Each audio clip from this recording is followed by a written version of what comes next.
नमस्कार आपण मानक स्वागत करछु गुड बाय ब्लॉग्स को। अभी तो डिसेंबर मास आ बहुत जोर शीत पड़ला आ शीतर प्रभाव ना मो पर बेसी पड़ी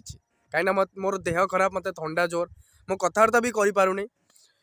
तार आउ गोटे भी कारण अच्छी कहीं मो सका 6टारू ट्यूशन करने को जेहेतु पर्सनाल ट्यूशन घर पाखक जाऊँगी घर टू आम पर्सनाल ट्यूशन जो 2 किलोमीटर दूर नईकूल एरिया आ कोहला पवन दौर भी तो जहाँफल कि मत बहुत जोर थंडा मुझे कथबार्ता भी कर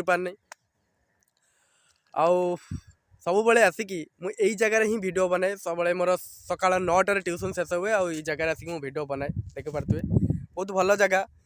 किसी शब्द भी हुए नहीं से वीडियो ये बनाए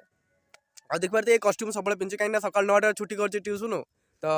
स्वेटरटा तो खोलुनी ये टाइम 9टार 9:30 भितर ये वीडियो करुँच आउ घर को जाऊँगी एडिटिंग कर छाड़ुची 9:30 तो ये असुविधा तथापि भी मो वीडियो करी आपण मैंने सपोर्ट